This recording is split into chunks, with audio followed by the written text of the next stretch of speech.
한국여자대학교 커뮤니케이션 미디어학부 최윤정 교수입니다. 오늘은 어린이들의 미디어 이용 조절 능력 키우기에 대해서 말씀드리겠습니다.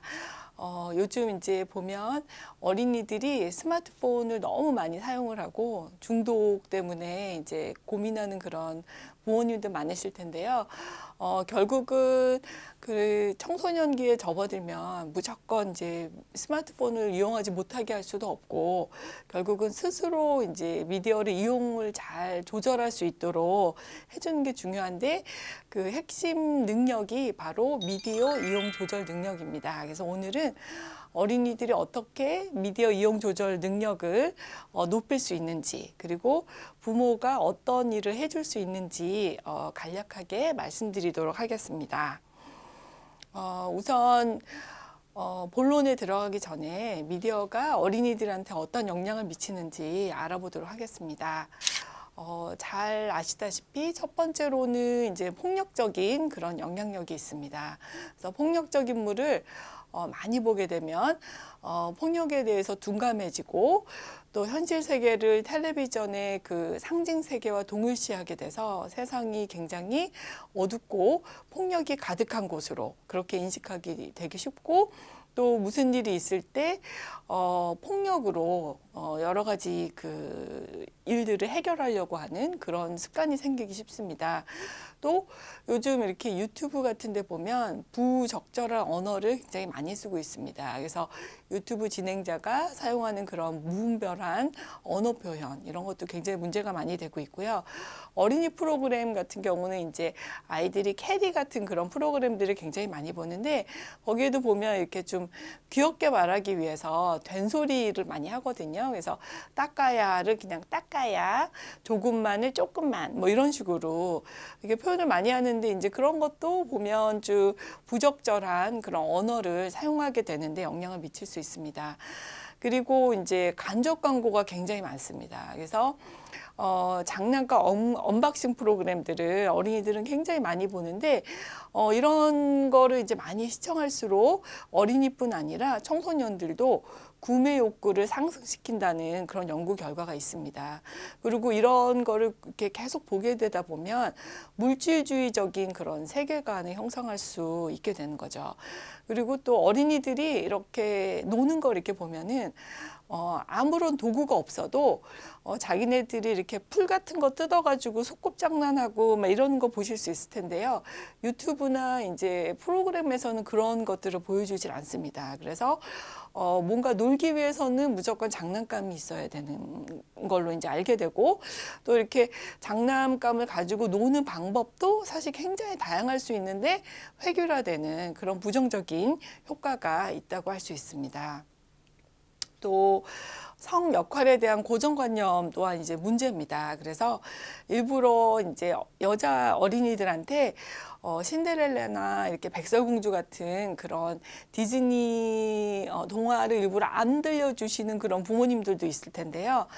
결국 이렇게 유튜브에 가면은 다양한 그 부분에서 그 성고착화가 되는 그런 장치들을 많이 볼 수 있습니다. 그래서 예를 들면 뽀로로의 루피 같은 경우는 이제 핑크색 옷을 입고 주로 등장을 하고 또 아기 상어에서도 아빠는 파란색, 엄마는 분홍색으로 표시되기도 하고 또 여기 보면 이 오른쪽에 있는 유튜브 이렇게 그 표지 이런 거 보면은 남자 아이들이 등장하는 거는 무조건 파란색으로, 여자 아이들이 많이 등장하는 것은 주로 색깔이 분홍색인 거를 알 수 있습니다. 그래서 그거 외에도 다양한 층위에서 성 역할에 대해서 고정관념을 강화시키는 그런 내용들이 등장하게 됩니다.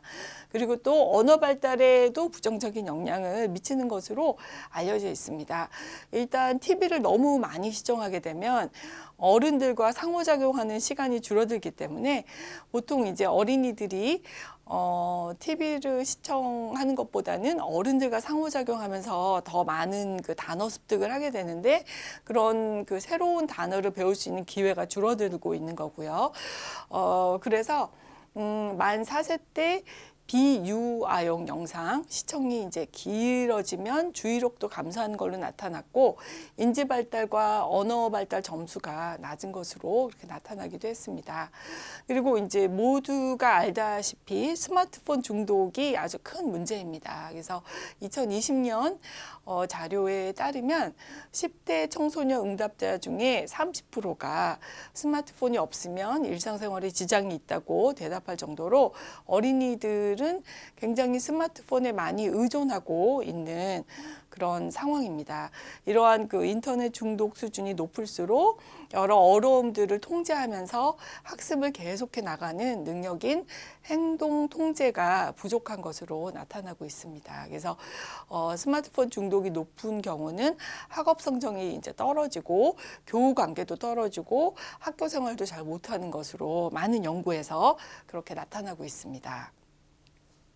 그러나 영상 미디어가 뭐 전부 다 부정적인 것만 아닙니다. 또 긍정적인 영향이 당연히 있습니다. 그래서 특히 이제 유튜브나 다양한 영상을 매체를 보면 교육 프로그램이 많이 있습니다. 그래서 교육 프로그램은 학업에 대한 긍정적인 태도를 형성하고 학교 적응을 하거나 아니면은 학업 성적을 향상하는데 긍정적인 영향을 미친 것으로 이전부터 많은 연구에서 밝혀지고 있습니다. 특히 세서미 스트리트나 그렇게 어린이들의 그 교육 프로그램으로 개발된 영유아용 프로그램들은 사실 긍정적인 그런 영향을 미치는 것으로 많이 나타나고 있습니다. 그래서 이런 프로그램을 많이 보면 학교 준비도, 그러니까 어휘라든지 읽기, 산수, 계산, 뭐 과학 지식 이런 것들이 굉장히 높아지는 것으로 그렇게 나타나고 있습니다. 그리고 또 유튜브를 이렇게 보면은 직접적으로 어린이들한테 많은 정보를 전달하는 그런 교육 프로그램들이 많이 있습니다. 그래서 칸 아카데미, 뭐 클래식 코र्스 같은 교육 전문 채널들도 많이 있어서 이 옆에 있는 것들이 이제 크래시 코스라는 그런 유튜브인데요. 여기 보면은 굉장히 어려운 그런 과학이나 철학적인 그런 개념들을 굉장히 재미있게 어린이들한테 설명하는 그런 프로그램도 많이 있습니다. 그리고 이제 비정형식 학습이라고 하는데요. 이제 공식적인 교육기관에서 일어나는 그런 학습과 별개로 교육기관 밖에서 의도와 상관없이 우연히 그리고 즉각적으로 일어나는 그런 교육 형태를 이제 비정형 학습이라고 하는데 유튜브 시청이나 이런 거를 통해서 이러한 비정형적인 학습이 일어날 수 있습니다. 주로 이제 대화청을 통해서 타인과 대화하기도 하고 또 뭐 물건을 주고 팔고 뭐 이런 것도 좀 할 수 있고 디지털 스킬 같은 것도 향상이 되고 그리고 뭐 영상을 직접 촬영하거나 업로드하면서 자아 실현을 하는 경우도 있고 그래서 또 테크놀로지를 이용하고 활용하는 법도 굉장히 향상될 수가 있고 그래서 이런 면에서는 미디어를 어렸을 때 어린이들이 이용하는 게 굉장히 긍정적인 그런 효과를 가져온다고 할 수 있습니다. 그러면 이렇게 긍정적이고 부정적인 그런 효과가 이제 동시에 존재할 때 부모는 이제 어떤 역할을 하는지 알아보도록 하겠습니다. 일단 부모의 역할이 굉장히 중요한데요. 여기 보면 브룸프레너가 이제 제시한 이컬러지컬 시스템 티오리입니다. 여기 보면 가운데에 이제 어린이가 있죠. 그리고 어린이를 둘러싸고 있는 가장 가까운 이제 마이크로 시스템으로 패밀리나 학교 그리고 동료들 그리고 종교적인 그룹 이런 것들이 있습니다. 그리고 조금 더 큰 시스템으로 엑소 시스템이 있고 여기서는 이제 마을 사람들, 동네 사람들 그리고 학교 이런 것들을 이제 포함하고 있고 좀 더 넓은 세계 이렇게 이제 층위적으로 아동들한테 영향을 미치는 그런 시스템이 다양하게 존재한다고 할 때 어린이에게 가장 크게 영향을 미치는 시스템이 이 마이크로 시스템인데 그 중에서도 특히 가족의 구성원, 그 중에서도 부모가 어린이에게 가장 많은 영향을 미친다고 할 수 있습니다. 그래서 여기 이렇게 보면 가정의 구조적인 특징 및 사회 인과학적 특성이 어린이에게 영향을 많이 미칩니다. 그래서 예를 들면 가정이 보유하는 TV 수신기의 수가 증가하면 어린이의 시청 시간이 늘어나게 되고요. 또 부모가 특히 이제 어머니가 직장을 다니는 경우 아동들의 시청 시간이 또 늘어나기도 합니다. 그리고 어린이와 청소년은 TV 시청이나 온라인에서 보내는 시간이라든지 아니면은 소셜 미디어를 이용하는 것, 뭐 이런 것 등은 부모를 본보기로 많이 삼아서 이제 배우게 된다고 그렇게 많은 연구에서 이야기가 되고 있습니다. 그리고 이러한 그 현상을 뒷받침하는 거로는 사회인지 이론이 있습니다. 왜냐하면 이제 어린이들은 가장 가까운 주변의 사람들을 모방하면서 사회를 배워 나가는데 이제 부모가 뭐 유튜브를 많이 시청하면 어린이들도 유튜브를 당연히 많이 시청하게 되는 거겠죠. 그래서 최근에 이제 제가 했던 연구에서도 부모의 유튜브 시청량이 어린이의 학업 성취도에 어떻게 영향을 미치는지 이제 알아봤는데 본인의 유튜브 시청량 그리고 또래 중재, 그러니까 친구들이 얼마나 유튜브를 많이 시청하고 권유하는지 그리고 부모의 유튜브 시청 이런 것들이 어떻게 영향을 미치는지 알아봤는데 이 세 요인이 모두 학업 성취도에 부정적인 영향을 미치는 걸로 나타났습니다. 그래서 부모의 미디어 이용 자체가 어린이들한테 많은 영향을 미치고 있다는 것이 다양한 연구를 통해서 증명이 되고 있습니다. 또 이제 부모들이 어린이가 이제 미디어 이용을 하는 거를 그대로 이렇게 놓고만 보는 부모들은 별로 없습니다. 뭔가를 이렇게 도와주기 위해서 다양한 시도들을 하고 있거든요. 그래서 부모가 어린이의 미디어 시청에 대해서 조금 개입하는 거 이런 것들을 이제 부모의 중재라고 합니다. 그리고 학술적으로는 미디어가 어린이에게 미치는 그런 부정적인 영향을 줄이려는 방어 기제 및 시청 제한을 목표로 하는 부모의 커뮤니케이션이라고 이제 정의가 되고 있습니다. 그래서 이러한 부모가 이제 중재를 해서 어린이들이 시청에 이제 조금 개입을 하게 되면 미디어 폭력물이나 고정관념 등의 부정적인 미디어 영향력을 조금 희석시키는 걸로 이렇게 나타나고 있습니다. 그리고 또 어린이들이 미디어 메시지의 의도에 대해서 비판적인 태도를 갖게 하고 또 미디어에 대한 이해를 높이는 것으로도 이렇게 나타나고 있습니다. 주로 이제 그 중재를 그럼 어떻게 해야 되는가라고 생각했을 때 다양한 중재 유형이 존재하지만 그 중에서도 가장 공통적인 게 이제 세 가지입니다. 첫 번째는 공동시청이고요. 이거는 그냥 부모와 자녀가 같이 TV를 보는 행위입니다. 그리고 두 번째는 제한적 중재인데요. 이거는 시간대라든지 시청량, 프로그램을 제한해서 미디어 이용에 관여하는 유형을 이제 제한적 중재라고 할 수 있습니다. 그리고 이제 세 번째는 설명적 중재입니다. 이거는 부모와 자녀가 이용하는 미디어에 대해서 질문하고 답하는 방식으로 자녀의 이해를 적극적으로 돕는 그런 중재 방식이라고 할 수 있습니다.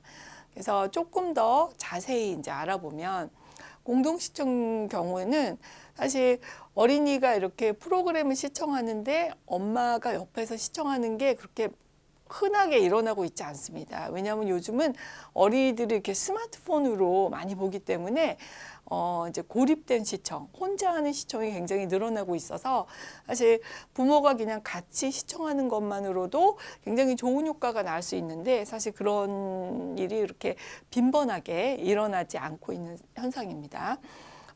이렇게 같이 보게 되면 학습과 교육 콘텐츠 시청에 아무래도 부모가 옆에 같이 있기 때문에 긍정적인 효과를 일으키는 걸로 나타나고 있습니다.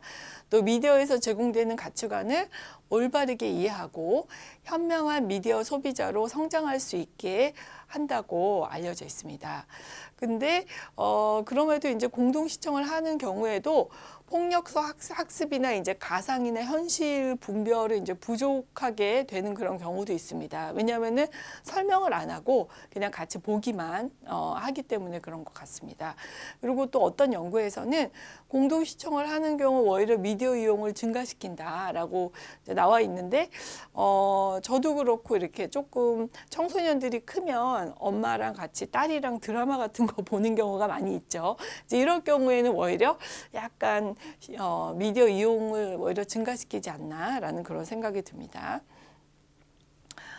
두 번째로 이제 가장 흔한 이제 방법이 제한적 시청입니다. 그래서 시간대, 저녁에 못 보게 한다든지, 하루에 뭐 1시간만 시청을 할 수 있게 한다든지, 뭐, 이동하면서 시청을 못하게 한다든지, 아니면은 프로그램을 제한하는 그런 시청 중재법입니다. 그래서 이렇게 제한 시청을 하면 TV 이용량 감소에는 긍정적인 효과가 있는 것으로 나타났습니다. 그리고 부모가 이제 설정한 규칙을 잘 이렇게 만들고 그거를 자녀가 준수하게 함으로써 굉장히 그 올바른 시청 습관을 기르게 돼서 이 습관이 이제 TV 시청의 감소로 이어지는 것으로 나타났습니다.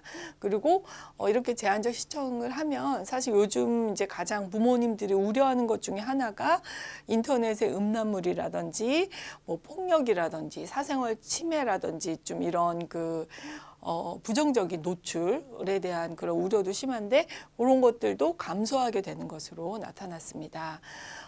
또 TV 프로그램의 반사회적 내용을 정확하게 지각하는 좋은 시청 습관을 갖추도록 이제 하기도 합니다.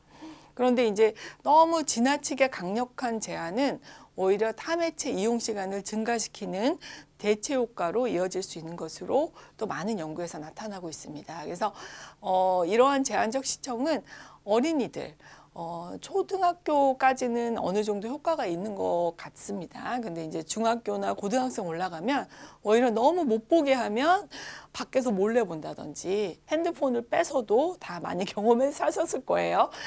친구 폰으로 본다든지 뭐 이불 뒤집어 쓰고 저녁에 몰래 보고 이런 것들이 있기 때문에 너무 강한 제한적 시청은 오히려 시청 시간대가 늘어나는 그런 역효과가 나는 것으로도 알려져 있습니다.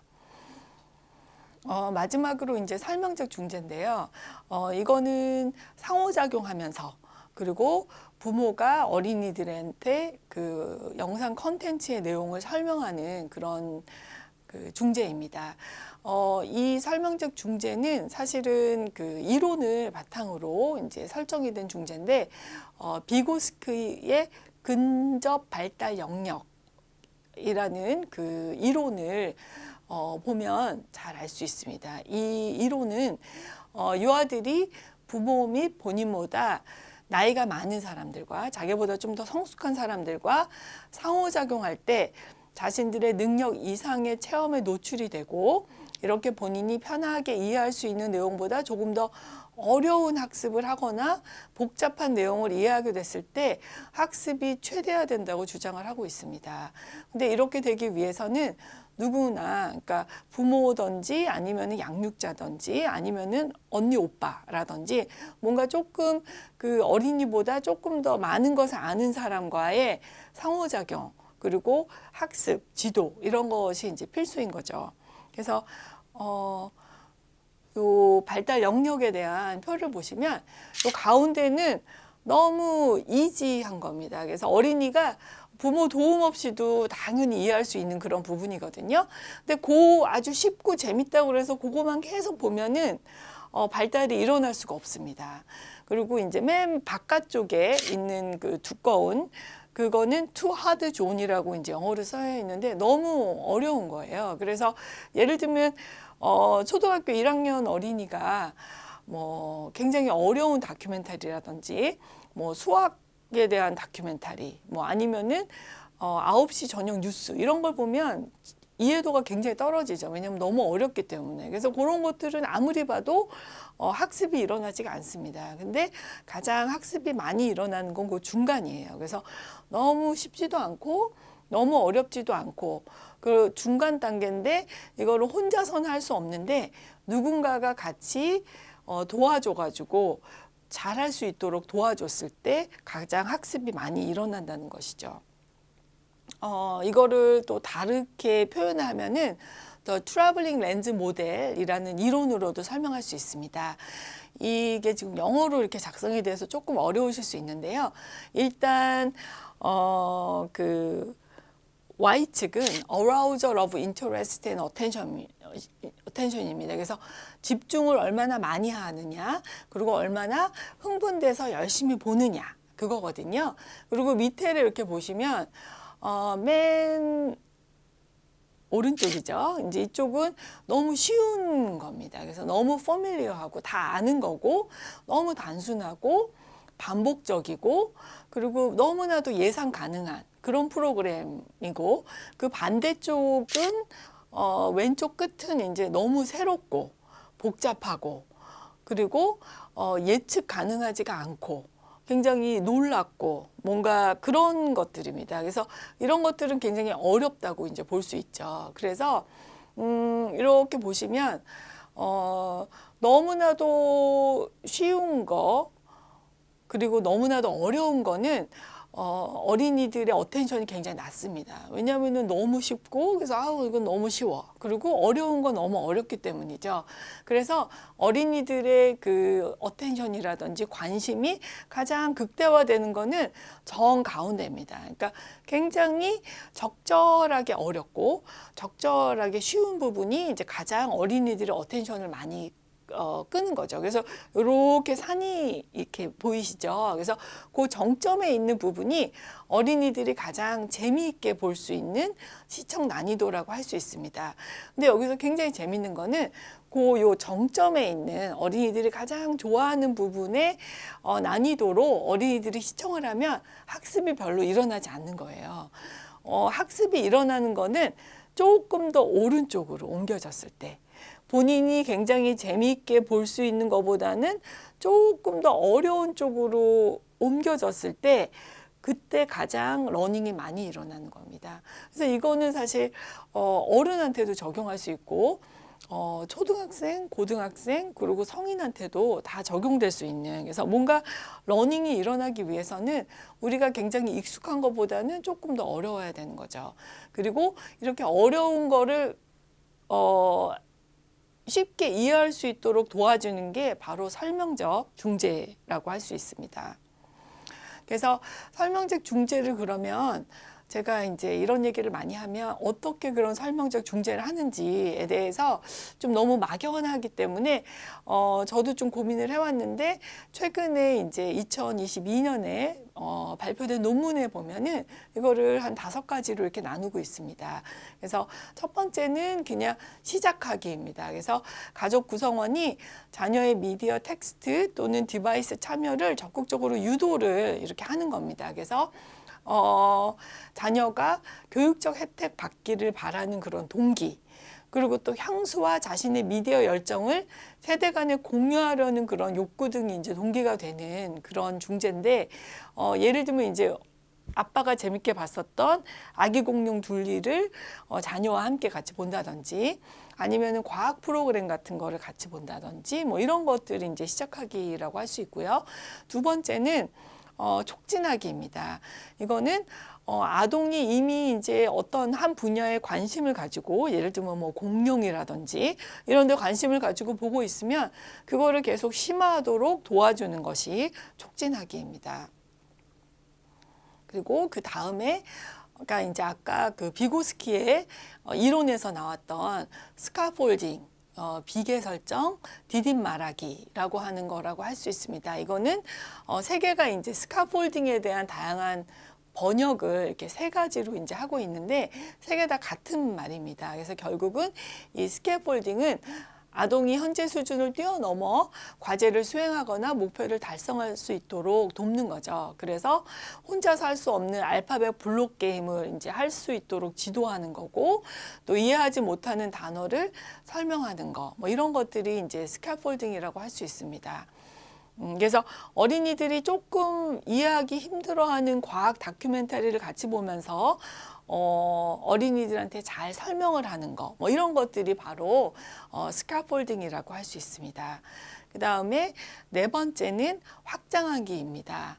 확장하기는 가족 구성원이 자녀의 기존 미디어 관심사를 바탕으로 자녀를 새로운 활동에 참여시키는 행위입니다. 그래서 기존 미디어 관심사를 확장해서 새로운 비미디어 활동에 자녀를 참여시키는 것을 말합니다. 그래서 예를 들면 애니메이션을 시청한 뒤에 그 관련된 애니메이션의 3D 종이 모델을 이렇게 같이 만들어 본다든지, 그리고 이거는 이제 여러분들이 아마 어렸을 때 이제 동화책 읽고 엄마들이 같이 많이 해주던 그런 건데, 예를 들면 팥죽 할머니와 호랑이 같은 거를 읽거나 아니면 컨텐츠에서 본 다음에 그 팥죽을 같이 쑤어 먹는다든지 뭐 이런 것들이 확장하기의 일부라고 할 수 있습니다.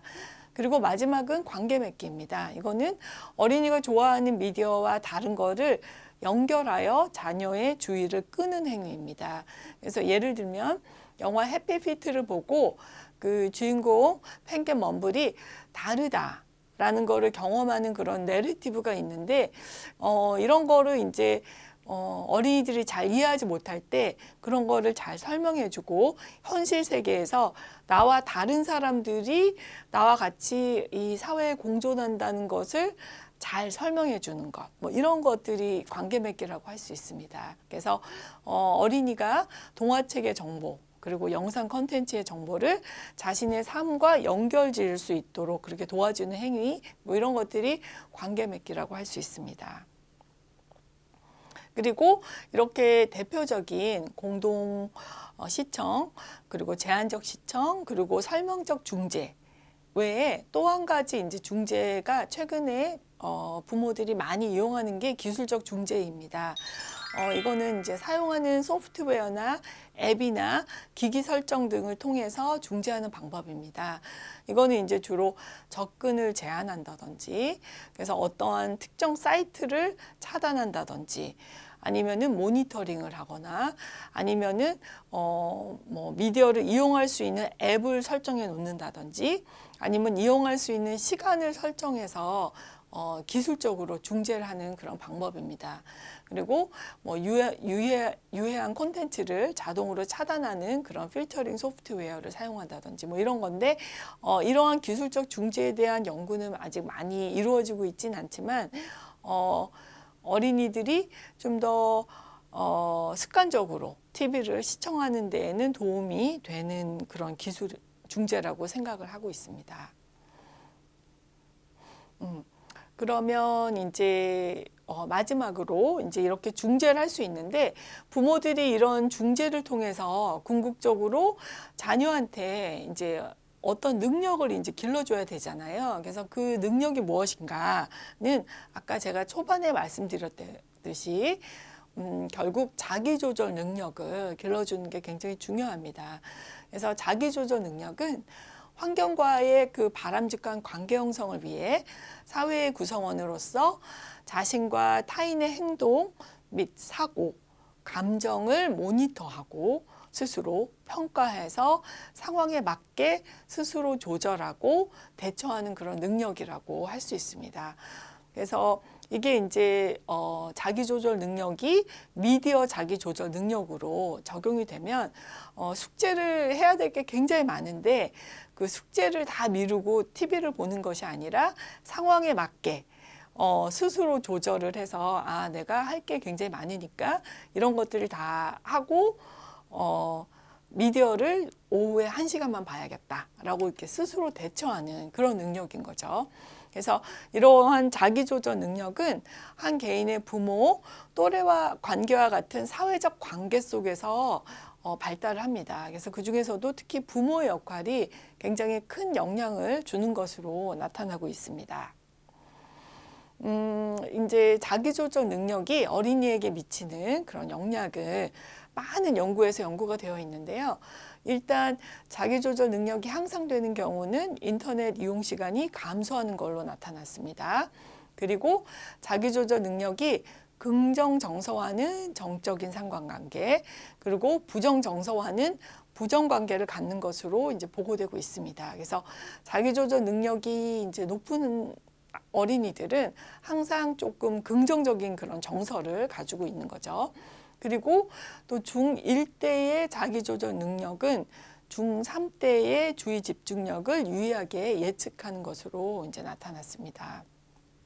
또 이제 반대로 자기 조절 능력이 낮은 경우에는 공격성 및 분노 표출 정도가 높은 것으로 나타났고, 그리고 자기 조절 능력이 낮은 경우는 미디어 사용량이 점점 증가하고, 그래서 스스로 조절을 잘 못하는 거죠. 그래서 점차 미디어에 의존하게 되고 미디어 중독으로 이어지는 것으로 이렇게 나타났습니다. 그래서 다른 연구에서도 보면 자기 조절 능력이 감소하면 스마트폰 중독의 위험이 증가하는 것으로 이렇게 나타났습니다. 이 외에도 자기 조절 능력은 정말 많은 분야에서 연구가 되고 있습니다. 그래서 뭐 자기 조절 능력이 떨어지는 경우에는 자존심 같은 것도 낮아지는 걸로 나타났고요.